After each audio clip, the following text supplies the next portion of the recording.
communauté caribéenne CARICOM, la voix des États-Unis dans les Caraïbes, a donné 48 heures aux acteurs haïtiens pour trouver une solution politique à la crise. À savoir former un exécutif à 7 têtes, sous peine de nous imposer un plan B. Et si le plan B était en réalité le plan A? Or, les clivages entre les partis politiques autour de la table sont profonds. Par quel miracle les néo-duvalieristes du PHTK peuvent-ils s'entendre avec les anti-duvalieristes de la famille Lavalas? Ceux qui sont conviés autour de la table pour discuter de la formation du Conseil présidentiel de transition, censé prendre la relève d'Ariel Henry, se sont entretués pendant des décennies. Quand je dis s'entretuer, je veux dire littéralement. Si on mettait le Parti populaire espagnol en face du PSOE et qu'on leur donnait 48 heures pour trouver une solution politique sur le statut de la Catalogne, je suis sûr qu'au bout de l'ultimatum, ils ne seraient même pas encore sortis du cycle des insultes. Si on mettait les représentants du Parti républicain en face des leaders du Parti démocrate et qu'on leur donnait 48 heures pour trouver un amendement au problème des armes aux États-Unis, le résultat n'aurait pas été meilleur. Et on demande à ces leaders haïtiens avides de pouvoir et de privilèges liés à celui-ci de gommer des décennies d'antagonisme, de blessures profondes et de former une coalition politique par un claquement de doigts. Absurde, n'est-ce pas? Alors, on va tout droit vers le plan B. Ce plan B dont on ignore la teneur. Ce plan B dont on peut imaginer qu'il portera des bottes, des uniformes et des casques. Ce plan B qui utilisera des drones dans les quartiers populaires réputés hostiles à l'ingérence. Ce plan B dont on est certain qu'il parlera plusieurs langues, dont une en particulier, l'anglais. D'ailleurs, les acteurs autour de la table ont l'obligation d'accepter la force d'intervention militaire.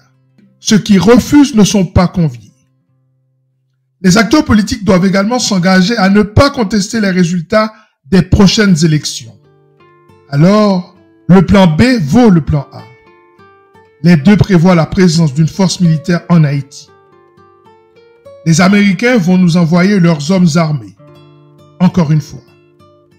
Et encore une fois, nous ne pouvons rien faire. Et l'histoire recommence. Comme en 1915.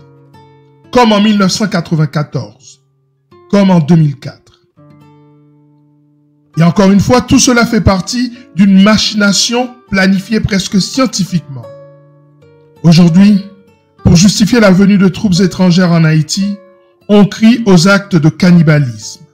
On manipule les informations. On expose l'horreur. On active les groupes armés qui, pour une poignée de dollars, sont prêts à décapiter leurs semblables. L'esthétique de la cruauté.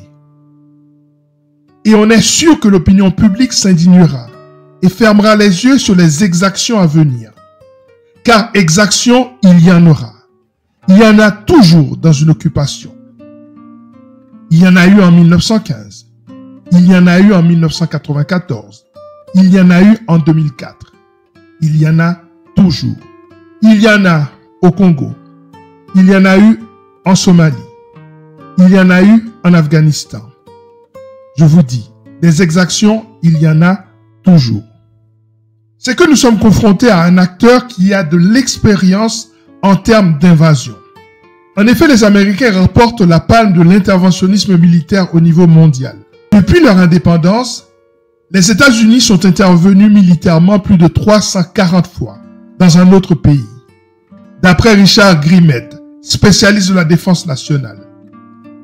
Son rapport intitulé « Cas d'utilisation des forces armées américaines à l'étranger 1798-2004 » reprend chaque intervention de l'armée américaine dans le monde depuis la fin du XVIIIe siècle jusqu'en 2004. À chaque fois, les États-Unis ont trouvé des raisons pour justifier leur ingérence. Un rapport sur le coût de la guerre publié le 15 mai 2023 par l'université Brown donnait une estimation de près de 4,5 millions de morts lors des interventions américaines dans le monde depuis les attentats du 11 septembre 2001. Hélas, Haïti sera une nouvelle fois un terrain conquis. Mais il est impossible de prétendre que tout cela n'était pas prévu. Encore faut-il le prouver par des faits et le bon sens. Et puis, peut-être faut-il rester sur une question fondamentale.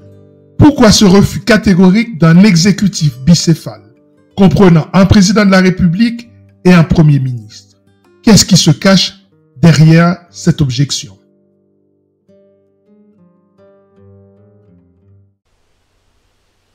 La presse, dans une certaine mesure, dirige les convictions de l'opinion publique. Elle aide à penser. Elle se dit que si elle répète un mensonge assez souvent, il finira par être perçu comme une vérité. C'est ce qu'elle fait, la presse. Elle prépare l'opinion publique.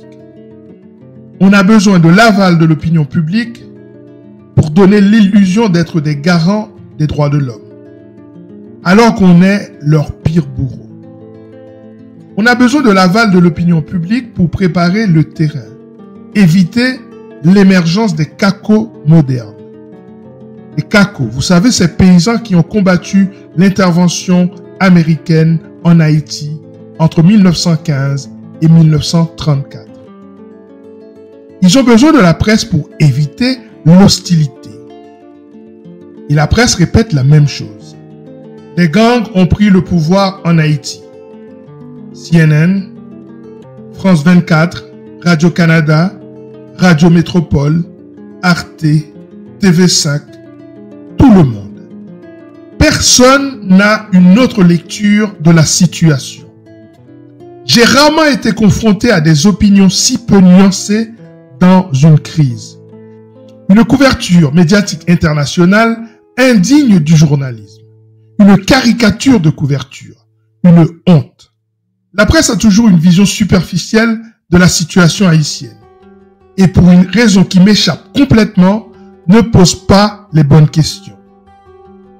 Les spécialistes consultés sur les plateaux de télévision ne donnent pas non plus les bonnes réponses aux questions, il est vrai, non posées. Et on demeure dans un entre-deux où personne ne prend de position et ne va au fond des choses. C'est fou à quel point des gens bien formés, dans les meilleures écoles du monde, tout à coup font semblant d'oublier l'importance du contexte international dans les crises internes. Comme si les pays vivaient tout seuls. Comme si l'opinion publique nationale n'était pas influencée par les jeux géostratégiques et géopolitiques. Comme si les ressources naturelles n'avaient aucune importance dans le choix des dirigeants. J'en ai même entendu un qui demandait « Quel intérêt ont les États-Unis en Haïti, le pays le plus pauvre du monde ?» On reviendra plus tard sur cette question. Un autre journaliste chevronné d'une chaîne de grande audience a même parlé du déblocage de la part des Américains d'une aide de 100 milliards aux Haïtiens. Des gens qui confondent aide, dette et rétribution d'une classe politique collabo. La presse se contente de relater le bilan de l'insécurité. Les morts, les kidnappés, les viols, les territoires perdus, pour reprendre le propos infâme de la ministre de la Justice qui visiblement s'était donné pour mission de démontrer par A plus B l'impuissance du gouvernement haïtien face à la dégradation de la situation. Les pseudo-spécialistes viennent expliquer la faillite de l'État et le désespoir en Haïti. La presse est bernée, ou s'est laissée berner. Alors, elle berne à son tour. Et le lien avec les richesses naturelles du pays n'est jamais fait.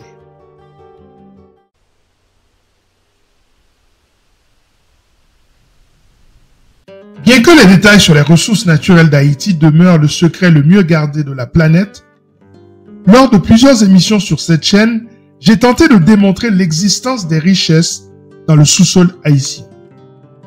En effet, des études fiables montrent que le pays est gorgé de richesses. Or, argent, cuivre, niobium, iridium, osmium, bauxite, gaz, pétrole et bien d'autres richesses encore arborent le sous-sol haïtien.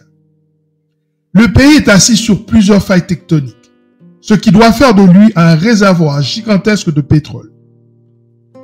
Selon un câble de Wikileaks, Kenneth Merten, ancien ambassadeur des États-Unis en Haïti, parlait de ce pays comme un Eldorado de l'or. Il parlait même de la ruée vers l'or haïtien, après le tremblement de terre de 2010. Or, la presse a essayé de faire passer ce pays pour un territoire sans valeur, sans intérêt, un lieu d'une pauvreté à vomir. Or, si tel est le cas, pourquoi la soi-disant communauté internationale tient-elle tant à dicter ses choix politiques au pays? Pourquoi tant d'ingérence dans les choix des dirigeants? Pourquoi le Kenya s'intéresse-t-il à notre pays?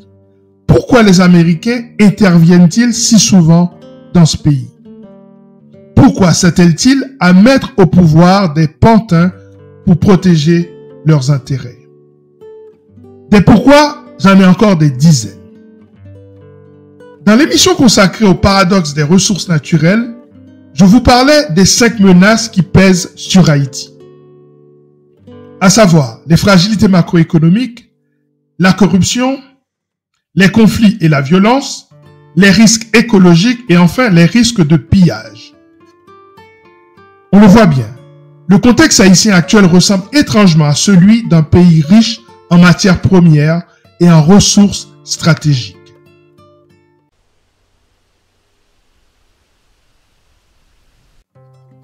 Je vous avais promis d'autres pourquoi. Je comprends ceux qui, d'une manière angélique, se demandent quels intérêts ont les États-Unis en Haïti.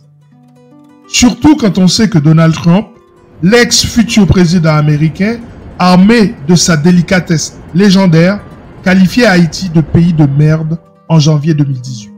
Pourtant, les États-Unis n'ont jamais cessé de tenter de contrôler le destin de ce pays. La règle d'or en stratégie internationale, c'est le silence. Franchement, si les Américains n'avaient aucun intérêt en Haïti, pourquoi ont-ils tout fait pour repousser l'influence allemande en Haïti à la fin du 19e siècle et au début du 20e siècle? Pourquoi ont-ils essayé de mettre la main sur le môle Saint-Nicolas en 1895? Le môle Saint-Nicolas, situé sur le flanc ouest de l'île, leur donnerait un accès privilégié au corridor du passage du vent qui lie tout le continent américain de Cuba jusqu'au canal de Panama. Pourquoi sont-ils intervenus militairement à plusieurs reprises dans notre pays? Pourquoi ont-ils soutenu Duvalier? Pourquoi ont-ils fait construire une ambassade en Haïti selon le modèle d'une base militaire?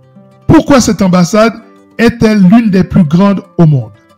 Pourquoi ont-ils soutenu les militaires après le départ de Duvalier alors que la société civile mourait pour prendre en main son destin? Pourquoi ont-ils contribué à renverser le président démocratiquement élu, Jean-Bertrand Aristide, en 1991 et en 2004? Pourquoi la CIA a-t-elle soutenu les escadrons de la mort d'Emmanuel Toto Constant tout en imposant un embargo de 3 ans au pays? Pourquoi ont-ils fait pression sur les troupes de l'ONU pour massacrer les partisans d'Aristide dans les quartiers populaires? Pourquoi Hillary Clinton, alors secrétaire d'État américain, a-t-elle fait le voyage en Haïti pour faire pression sur René Préval, le président d'alors, pour le pousser à proclamer la victoire de Michel Martelly aux élections de 2011? Pourquoi ont-ils soutenu Jovenel Moïse jusqu'à sa mort le 7 juillet 2021? Pourquoi ont-ils empêché au peuple de renverser le premier ministre anticonstitutionnel Ariel Henry, avant de finalement le lâcher pour mauvaise conduite? Ce sont là que quelques questions rhétoriques pour les naïfs de la politique dans le bassin caribéen. Non seulement les États-Unis ont des intérêts en Haïti, en plus ils y tiennent. Et enfin, ils ne sont pas uniquement liés à nos ressources stratégiques. Vous demandez-vous sans doute quels sont les intérêts du Canada, de la France et de la République dominicaine en Haïti? Dois-je vous sortir mon arsenal de pourquoi? Patience. La suite est dans une prochaine vidéo.